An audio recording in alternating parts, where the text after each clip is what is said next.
Happy Halloween! Kelly, it's Halloween. It is. And this is our 12th Halloween special. Wow. That's a lot from It History is. Goes Bump. We had our very first one in 2014. And we always try to do some kind of theme, like we've done the history of Halloween in the past. And we've talked about horror hosts. That was one of my favorites. Haunted attractions we've done. We've done Disney's Haunted Mansion and talked about the history there and the haunts that go on there. Candy. Yes, we've talked about candy, of course, costumes, vintage Halloween. And so I was like, oh, what can we do for this year? What haven't we done? And it popped into my head, we have not done Halloween music. Excellent. So this kind of comes off of last year where we talked about 80s horror movies. So we're going to have a lot of 80s kind of music that would be in this as well. We're going to talk all different kinds of things like, the devil's chord and some evilness that might be inside of the music. And we're going to talk about some of our staples for Halloween that we all like to play or hear. And you might have it like your Halloween party. And then we're also going to talk about music that you would hear in a horror movie. It's going to be a lot of fun. I'm looking forward to it. I wonder if anybody noticed that we've been joined by our friend. Who's that? I don't know. It's a special guest. It's a special guest. And we're drinking an actual German beer. And it says that it is the classic smoke beer. And I let Kelly have the first taste and she goes, yeah, smoke. It tastes like a barbecue. Yeah. It's okay. I wanted to drink a German beer for Halloween. It just seemed appropriate. Well, and you'd had a Marzen before, and it was not like that. So I like darker beers, so I'm good with it. It works for you. I'll have a little sip right now. All right. A little sippy sip. You get a little sippy sip. We'll see how far along we are when we get to the end of this Halloween. So what are you guys doing for tonight? I hope you're going to have some fun. We have our sons in town. So we thought we're going to have to do this big. Not only did we do Universal Halloween Horror Nights for the first time, but we're going to have a little haunted attraction in our garage. We are. It's going to be so much fun. I've been working hard on it tonight. And we're all going to be dressed like our friend back here. We're going to be scary little clue scarecrows. Yeah. We'll have to take some pictures of our makeup and so forth because I'm really excited to get it done. I'm excited for you to do it. She's been practicing for like a month and seeing how long will the makeup stay on. Does this look good? So working my day job, and then all of a sudden I catch a glimpse of myself in the mirror and go, oh yeah, that's me. Oh crud, we have a meeting that we have to be on screen for? Uh-oh. No Zooms. All right, Kelly, are you ready to start this I think Halloween so. special? Let's do it. We always try to pick a fun theme for our Halloween special, and this year we thought we would feature Halloween music. Not just the music one might hear in a horror movie, and we will definitely talk about some of that, but music made specifically for Halloween. There is a whole history to what some may call monster music that goes from fun novelty songs to goth punk and even disturbing. Join us for this candy corn-filled, costume-wearing romp through one-eyed purple people eaters, monster mashing, ghostbusters busting, and nightmares before Christmas. Kelly, let's set the mood with a little true ghost story. And this is from one of our listeners named John. We used to in the past save up all the real life experiences that our listeners would share with us and then share them on Halloween. And then I was like, no, I'm just going to start reading them as we go through and, are doing the shows. And so we hadn't saved them. But this one John sent a few weeks ago, and I was like, I'm going to save that for Halloween. So here is what John wrote us. Hi, I wanted to share a true story from my family. My parents divorced when I was 3 and never spoke to each other again, best I can tell. They have both told me this story at different times. When they first got married, they were renting a house close to where my dad milked cows. That's an interesting job. Every night, they would hear heavy steps upstairs that came down the stairs and through the kitchen, and every morning, the kitchen door would be open. They changed the locks, and this still happened. One night, my dad dragged a heavy china hutch in front of the door. The next morning, the china hutch was against the wall, and the door was open. One morning, after Dad had gone to work, Mom heard the footsteps, but they came in their bedroom this time. Her little dog started whining and hiding under the blankets. Mom heard someone say her name right in her ear. She jumped up, grabbed her shoes, and walked to my dad's job. They moved out days later, and the landlord told them a man was killed in the attic of the house and that he was having a hard time renting it out. The house burned to the ground a few years after that, even though there was no power to the house. So it's like his parents moved out and the guy could not get anybody else to rent the place. Clearly they wouldn't stay long. His parents didn't stay long. And they both told him this story at different times, which tells me it really happened. Really happened, and it was definitely an intelligent haunting if he knew the mother's name. If he, the spirit, knew the mother's name. Yeah, that's a little scary. I don't want you saying my name, especially whispering it in my ear. That's just too intimate. Okay, I'll remember not to do that again. You can whisper in my ear. I don't mind you being intimate, but when I can't see something and it's a stranger, don't be whispering in my ear. Unless you're saying trick or treat and giving me a treat. I was going to say, and giving you candy. So we've done an episode on haunted music, episode 344. One of my favorite. And we wanted to share a little bit from that about the devil's chord. Music was very connected to the church up until the Middle Ages or medieval times. The devil's interval or devil's chord was introduced at this time, and it was considered so diabolical that it was banned by the church. The devil's chord was not harmonious like other music of the time. Harmony has notes that flow together and share pitches and frequencies. There is a set timing to the harmony, like a waltz is 3/4 time, and a march is 2/4 time, etc. And I don't know anything about music. That's something. But I know what it is. More in your line there. The devil's interval is formally called the tritone. Have you ever heard of a tritone? I have. Okay. So this is the augmented fourth and the diminished fifth. According to Carl E. Gardner's 1912 text, Essentials of Music Theory, a triad in music is composed of 3 tones. These tones are a starting note plus the third and fifth tones found along its scale like C and then E and G. Most chords are independent, but a tritone is dependent and has dissonant or tense intervals. There's something about a dissonant chord that is disturbing to our spirits. So as human beings, we are made like, music is very calming to us usually, or it can bring you some joy and stuff.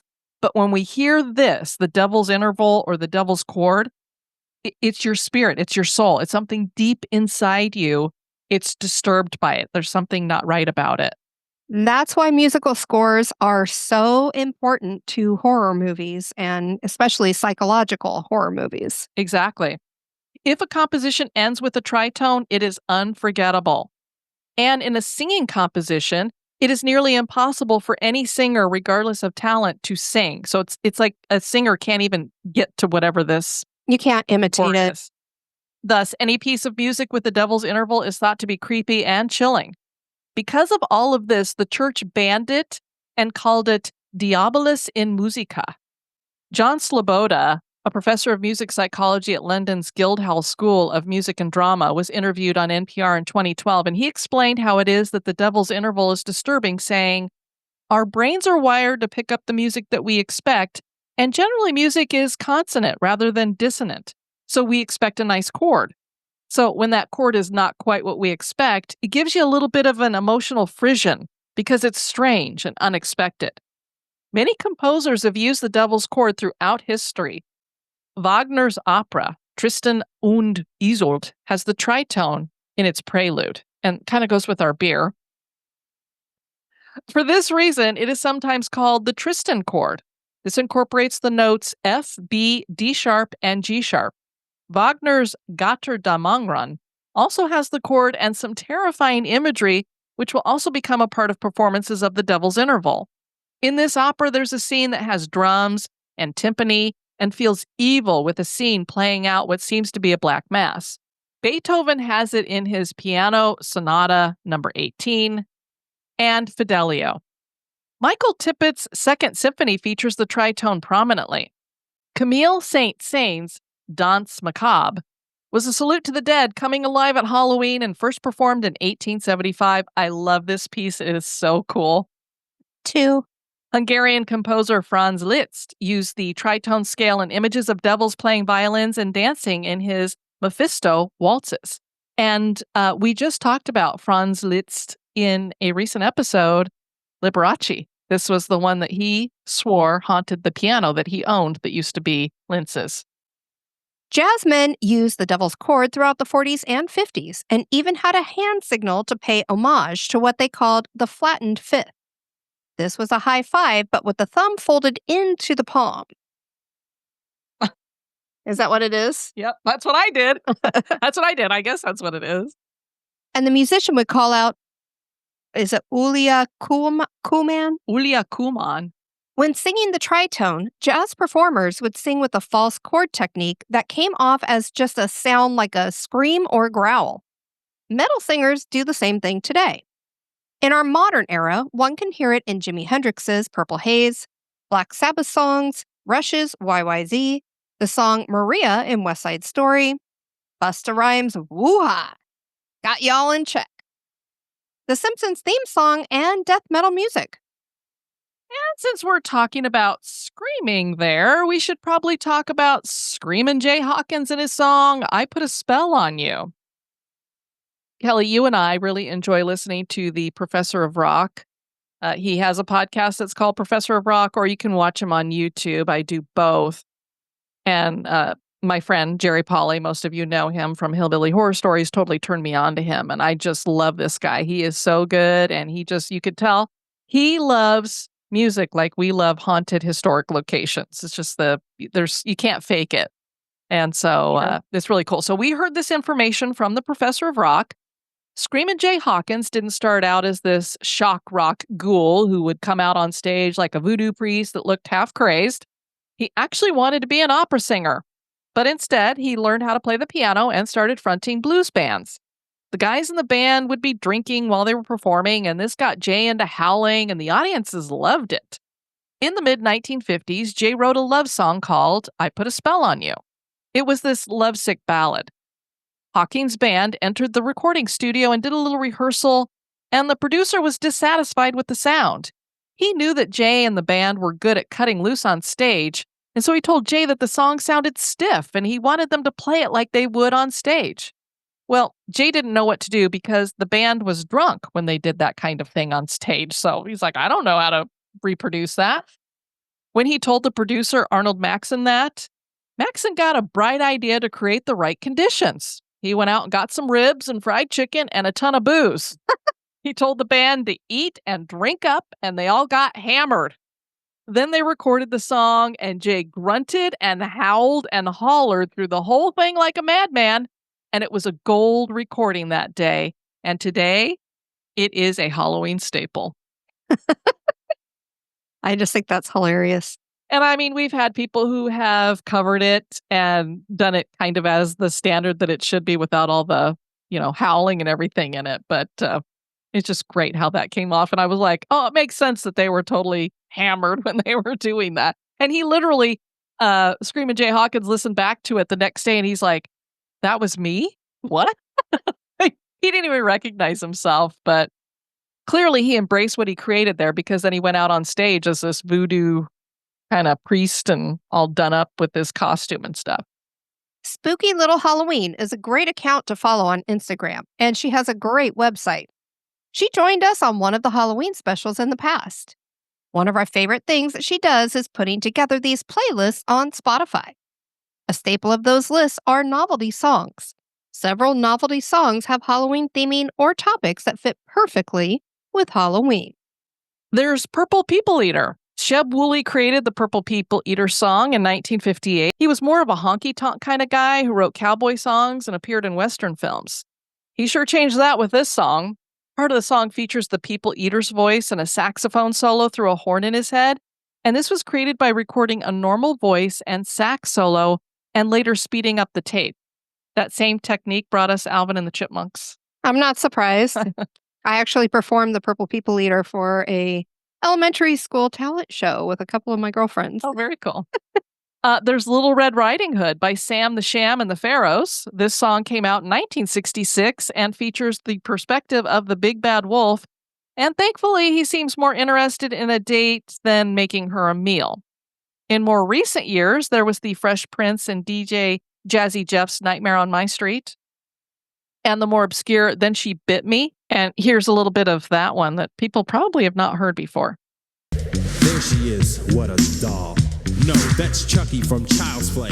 I kissed her and she told me this was home. I had entered a dimension called the Twilight Zone. Where anything can happen. Okay. Do you remember ever hearing that one? I do not. No, I don't think I remember that one. But I love that they have the creepy music in the background too. But clearly, the best Halloween novelty song is... Kelly, what would that be? The Monster Mash. Of course, the Monster Mash. And, you can't have Halloween. It was a graveyard smash. That's right. You can't have it without this. So let's go ahead and get everybody in the mood with this one. I was working in the lab late one night when my eyes beheld an eerie sight. For my monster from his slab began to rise, and suddenly, to my surprise, He did the mash, he did the Monster Mash. the monster mash. It was a graveyard smash. He did the mash, It caught on in a flash. he did the mash. He did the Monster Mash. We even threw our little wahoo in there. Yeah. Monster Mash was the first track on Bobby Boris Pickett and the Crypt Kickers' 1962 album, the original Monster Mash. So, Kelly, what exactly is the mash? I mean, these monsters are doing a mash. Stomping. Oh, the potato song, right? Well, in the 1960s, one of That the one? regular popular dances was called the mashed potato, Yeah. based on Dee Dee Sharp's 1962 hit Mashed Potato Time. This entailed stepping backward, tilting the heel inward, and then swirling it outward while on your toes, and then repeating that with the other foot. It's very similar to the Charleston. Okay. So the monsters are doing the mashed potato. That's what the Monster Mash is. Pickett changes up his voice to imitate Universal monsters, which makes this all the more fun. Absolutely love it. One of our favorite groups for novelty songs is the Gold Stars. This is a garage rock punk group that hails from Chicago. In 2021, they produced Stroll in Hell, which is a tune beloved by horror host Dr. Demento. If he likes it, it's good for me. There was 2023's Leave Me Alone, a Halloween song. And this year, they dropped one for our favorite guy, I Frankensteined You. Yeah, you can follow these guys on Instagram at the Gold Stars Official. Make sure you get the S in the end of star there. So the Gold Stars Official. And I put together a little medley of those songs so that you can get a taste of what we are just loving here. Even monsters do the strolling hell. Yeah, even monsters do the strolling hell.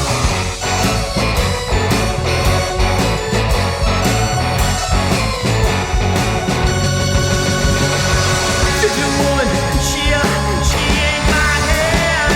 Drag me to the dance floor. What's happening? Toss me up in the air. Love at this dance party, man. Why these kids knocking on my door? Why these kids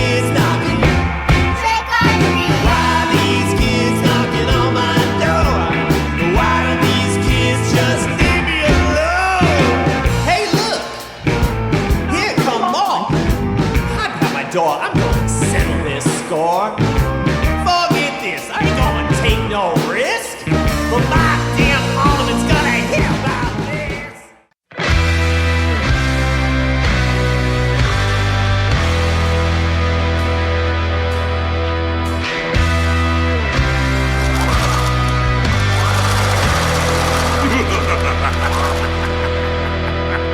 You know how to sew, right? Ed Brando's charm, Gene Kelly's lips, Coco style, humor like rivers, yeah. Ed Reynolds laugh, let's synthesize that. Ed Bass's voice, yeah, that's my choice. Stitch it all together, stitch it all together, stitch it all together. I know it ain't right, but here we go. I'm Frankenstein, I'm Frankenstein. Now you're all mine. I'm Frankenstein, you. I'm Frankenstein, I'm Frankenstein. I lost my mind. So that's the Gold Stars. Love it. Oh, fun. Yeah, lots of fun. Punk rock just screams disturbing in Halloween, doesn't it, Kelly? Indeed. And we're a couple of Gen Xers, so we love our punk rock.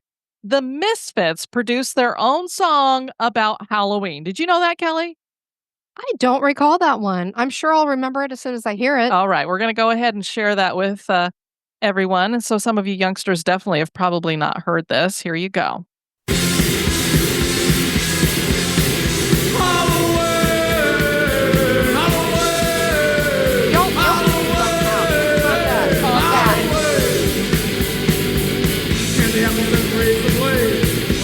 I can't bob my head like that no more.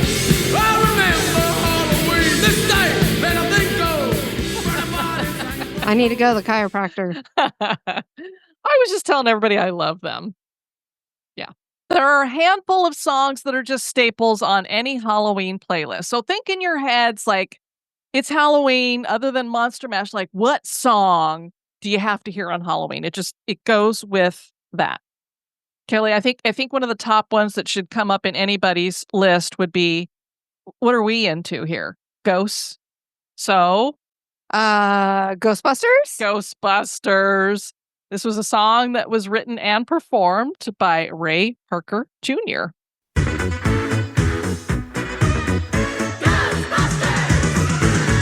something strange in your neighborhood. There's always something strange around here. There's something weird and it don't look good. Who you gonna call? It was released in 1984 and hit #1 on the Billboard Hot 100. Parker was inspired by a late-night commercial he watched for a service business that included the line, "Who you gonna call?" And all of a sudden it came to him. The other shoo-in has to be Michael Jackson's Thriller. I remember when the video dropped on MTV. It was so amazing. Do you remember that, Kelly? Absolutely. All of us kids gathered around our MTV, and it was like, oh my God, this is the night. This is when they're going to drop Michael Jackson's Thriller. And you watch this thing, it was like 13, 14 minutes long, and it was like a mini movie. It was just amazing. It was scary, and it was so cool with the music. Darkness falls across the land. The midnight hour is close at hand. Creatures crawl in search of blood to terrorize y'all's neighborhood.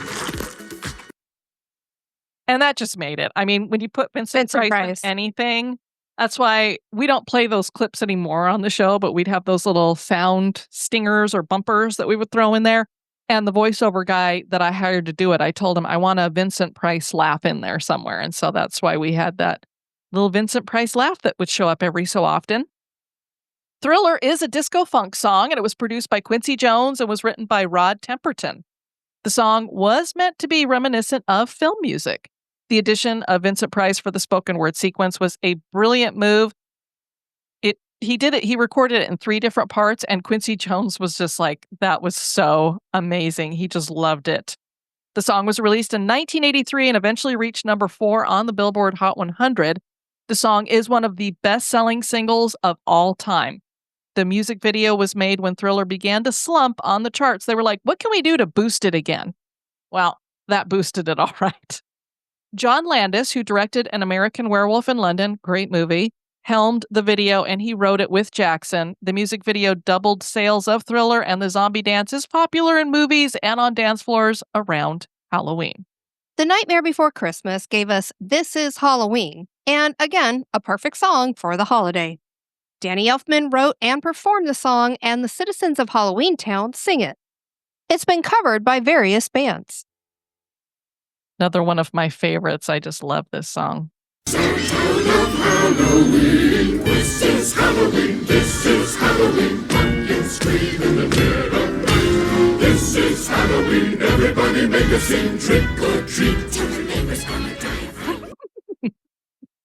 And we'd love to play longer clips of this, but we don't want to get hit with copyright stuff. So hopefully they're going to, look the other way because we're just doing the little fairy Little bits and pieces. Yeah.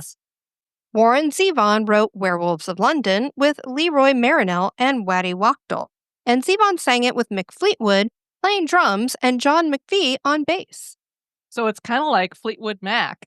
A little singing bit. it with them or doing it with them. The song was released in 1978. The first line sets the tone. I saw a werewolf with a Chinese menu in its hand. I mean, if you see that, things are kind of crazy. Ahoo, werewolves of London. Ahoo, ahoo, werewolves of London. Ahoo. When I was a little kid, I used to pretend I was a werewolf. And I was like, I could just turn into a werewolf and get that bully. Oh, well, did you kick some booty?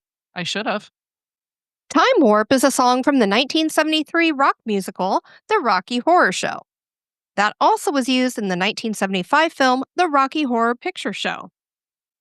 The song is technically described as a glam rock song that is supposed to parody dance songs with instructions for performing the dance. Time Warp was written by Richard O'Brien and Richard Hartley. Let's do the time warp again. It's just a jump to the left I just pulled the thing out. And then it's step to the right. I don't remember from my right. with your hands on your hips. You bring your knees in tight. Release the pelvic thrust. It really does you insane. Let's do the time warp again. Those are well-known songs, but there are hundreds of Halloween spooky-themed songs. You can listen to them 365 days a year on deadair.co.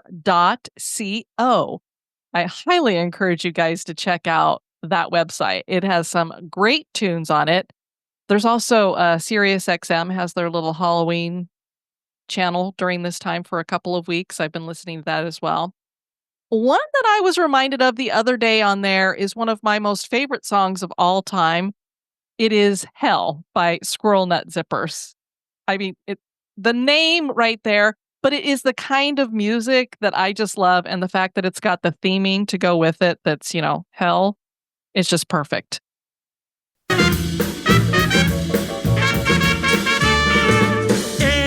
the afterlife, you could be headed for the serious strife. Now you make the scene all day, but tomorrow there'll be hell to pay. In the afterlife, you could be headed for the serious strife. Now you make the scene all day, but tomorrow there'll be hell to pay. Yeah, tomorrow there will be hell to pay. And I love the Crewnecks with their Rockin' Zombie. And then we have Lee, the Big Masher, Lily with Spooky Movies. There's just something about these old spooky theme songs that take you back to an earlier time, back when we were, trick-or-treating, listening to this kind of music. I love it.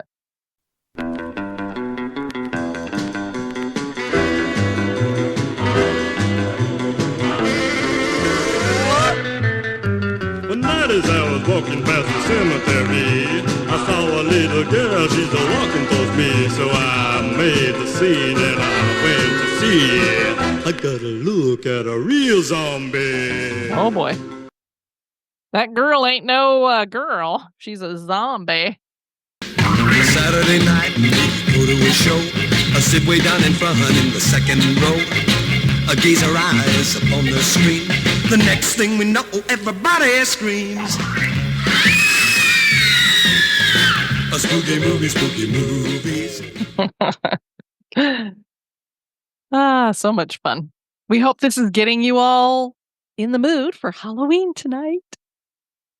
Nothing sets a mood better than music. We're sure the listeners have all seen video clips from movies where the original music has been stripped and replaced with horror music, turning a rom-com or family-friendly movie into a terrifying film. This is kind of the suggestion that you were making earlier, Kelly, that, it's the music that sets the tone. Yep.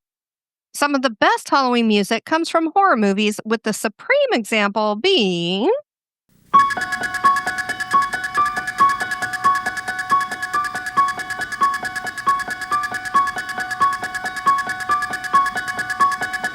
Let me know if he moves back there.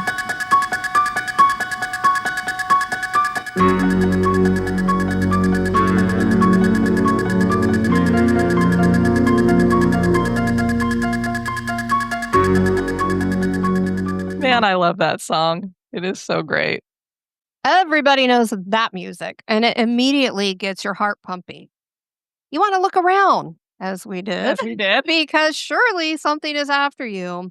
And the cadence lends itself to running down the street in terror while being pursued by a knife wielding madman. Let's talk about some of our favorite horror composers. Obviously, the Halloween music was created by John Carpenter for his movie, And I think he had no idea just how iconic that music was going to be. and how simple the notes are. Yeah. I mean, it's just, just bink, bink with that track running in the background. It's amazing. It's the same thing with Jaws and John Williams. Yes. Same effect, not a lot of keys, just a few, but it's like you start hearing that and all of a sudden you're thinking there is a shark coming up on me. Yep. Well, probably one of our favorite composers of all time would be Danny Elfman. The entire soundtrack to Nightmare Before Christmas could enhance any Halloween party, but he also wrote the theme for Tales from the Crypt and the music for Sleepy Hollow, starring Johnny Depp. There's also Beetlejuice, of course, and Corpse Bride. And he also did Beetlejuice, the most recent one, which I actually think is better than the original.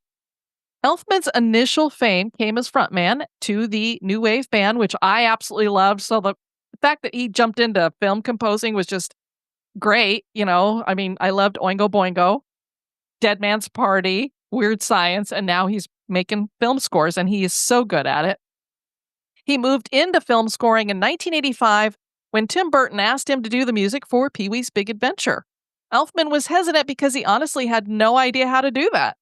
He had no formal training, but he threw together a demo and Burton loved it. Obviously he did, because he not only used it, but then he and Danny Elfman teamed up over and over again. Elfman said that he got inspiration from Bernard Herrmann.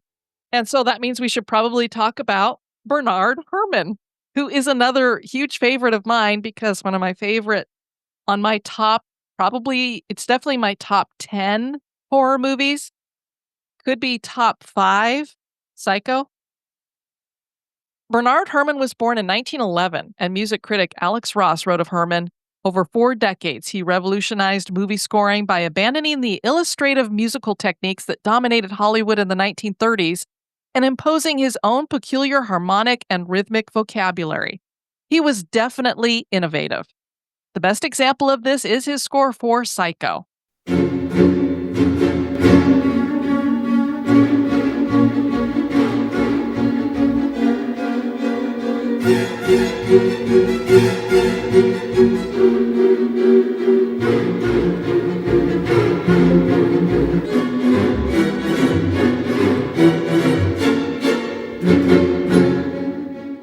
And then that piece of music blends into the do do do do do do as she's driving down the road, Janet Leigh. So it's like you go from that really creepy to kind of this, I'm just driving down the road. It's, the 1950s Country. or whatever. No big deal. And then you get to the shower scene and it's like, it's amazing. That music just makes me want to run. Yes, you're like, something is coming up on me. So, like Halloween, this music sets the tone for a tense, driving piece. Like you said, Kelly, it makes you want to run. The shower scene has music that is a masterpiece that matches well with the stabbing movements of the killer. When you hear that, you can just imagine that you're just ding, ding, ding. And in the movie, they can't show him literally killing her because of the time, but you could see the shadow. You could see the shower curtain getting ripped down. You see the chocolate syrup going down the drain. That's blood. And so you know what's happening here. And each of those, that eerie, like striking sound is the strike of the knife blade. Herman achieved this with violins that were played with a screeching, stabbing effect. Because they were like, how are we going to get that kind of a sound? And he went, I know exactly what we're going to do. Hitchcock himself said of the score that 33% of the effect of Psycho was due to the music, and that is totally true. He also said Psycho depended heavily on Herman's music for its tension and sense of pervading doom. Herman also wrote the music for many other Hitchcock movies, like The Birds, Vertigo, North by Northwest, and he scored Cape Fear and The Day the Earth Stood Still. The Shining has one of the creepier opening themes, and this was composed by Walter Carlos, who is now Wendy Carlos, and Rachel Elkind. They took inspiration from a traditional melody known as Dies Irae, which is Latin for Day of Wrath, and I'm sorry, I'm sure I butchered that. Well, you don't speak Latin, so. This was a somber chant and used mainly for funeral services. That piece of music has been used often by composers to symbolize death. Carlos and Elkind put the melody in a lower register with brass tone color. They highly processed vocals and used exotic percussion. And then there is this synthesized low drone, which is really unnerving. And it's like when they're driving up into the mountains, it's just this boom, boom, boom, boom. And you're just like, oh God, it just sounds, you feel dread. It's just a song that it makes you feel dread. Graham Revell of New Zealand led the industrial rock group SPK in the 1980s and started film composing in the 1990s. He has scored Dead Calm, The Crow, From Dusk to Dawn, and Bride of Chucky. Marco Beltrami is an American composer who has written a number of scores for some of our more recent horror flicks like Scream, The Faculty, I love that movie, Resident Evil, Carrie, and A Quiet Place, another excellent movie. Just like Tim Burton works often with Danny Elfman, Beltrami worked often with Wes Craven. His score for A Quiet Place was nominated for a Golden Globe. And then there's Jerry Goldsmith. His list of horror compositions is massive. Coma, which is probably one of the first. Dracula, I think, was the first horror movie that I remember watching, but Coma comes in pretty close to that one. And oh, how creepy is that movie? Ugh. Poltergeist, Alien, The Omen, The Swarm, and Gremlins. You've got The Haunting and many of their sequels. And then I have to mention Bear McCreary because I love the theme from The Walking Dead, which he created. He's also done the music for Happy Death Day, another excellent movie, 10 Cloverfield Lane, and the remake of Child's Play. Then there's probably the most disturbing song ever recorded, Frankie Teardrop. People have been warned not to listen to this song alone and at night. Some people have claimed to become ill when listening to the song. The group who performed it was named Suicide. That tells you a little something. And they dropped the song in 1977. The professor of rock said of this song, the stark, bizarre arrangement and the brutal lyrics are still rattling listeners decades later, including me. I heard it the other day and I couldn't finish it. Don't worry, I am not going to play it because I have listened to a brief piece of it and it is so disturbing. I'm not even going to voice that on you guys. Don't listen to it. Suicide was a musical duo formed by vocalist Alan Vega and instrumentalist Martin Rev. They used a lot of synthesizers and primitive drum machines in their music. What really makes the song unsettling is Alan Vega's blood-curdling screams, and that's what did it for me. I can listen to, the Devil's Chord and all this other creepy music and everything, but it's his screaming that is so disturbing and unsettling that I can't do it. It literally disturbs your soul. The song is the story of Frankie, who is a poor factory worker who descends into madness. He takes the lives of his family and then himself. This kind of song reminds us of one we talked about on the Haunted Music episode that was called Gloomy Sunday. It has the same kind of bad reputation about it. Gloomy Sunday was a Hungarian piece of music with a notorious reputation. The song was said to cause people to unalive themselves. Gloomy Sunday was written by Hungarian pianist and composer Rezo Saras and is nicknamed the Hungarian Suicide Song. It was written in 1933. Isn't that weird that it was written back at that time? Yeah.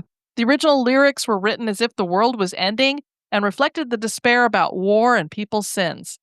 Poet Laszlo Javar wrote his own lyrics to the song titled Le Zomoro Vazier Nap, which means Sad Sunday.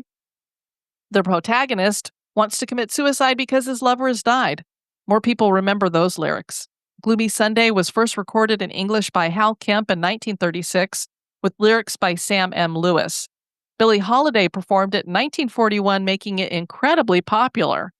Urban legends began claiming that people were killing themselves after hearing the song, and radio networks began banning the song, just like Frankie Teardrop, because that one definitely got banned. I mean, nobody wanted to hear that on the radio for nothing. Music is incredibly powerful. It can take people to the depths of despair, curdle their blood with fear, and bring them joy. All of that is demonstrated through the music of Halloween. Whether it's a horror score or a fun novelty song, music sets the tone for Halloween. Try using music to get you in the mood for Halloween this year. Pick some classics and find some new pieces as well. And let the magic of Halloween music take hold. And again, if you guys need a little inspiration or something to play in the background as you have your trick-or-treaters come, deadair.co is a great place to start. Lots of good classics over there and new stuff and stuff I guarantee you probably have never heard before, but it's very, very good. And of course, you guys know one of the main composers that we use for History Goes Bump, because he makes a lot of great horror music. He makes a lot of different kinds of music all across the spectrum, but I fell in love with his horror music to begin with, and we've become very good friends now, is Tim Kulig, and his last name is spelled Kulig. And if you go over to timkulig.com, there's lots of tunes there, and he just dropped, like last week, I think. It's an album that's like kids' horror songs, so it's a little bit more catered to the kids if you want to play a little something creepy for them. Yeah, I don't know if it's horror songs. It's just more Halloween based, I think. Yeah, I mean, it's more that kids would be Yeah. more prone to listen to, or something that you would hear on a kid's video that's Right. supposed to be, scary stories for kids kind of thing. Right. Not quite as disturbing. Let's put it that way. Not Frankie Teardrop. Well, Kelly, we are hoping that all of our listeners have a very happy Halloween. We thank you guys for joining us for this one, and we look forward to next year, which is going to be number 13. Yes. Ooh. So again, Happy Halloween. I've been your host, Diane. And this has been Kelly. You stay safe out there. Bye-bye. Bye-bye.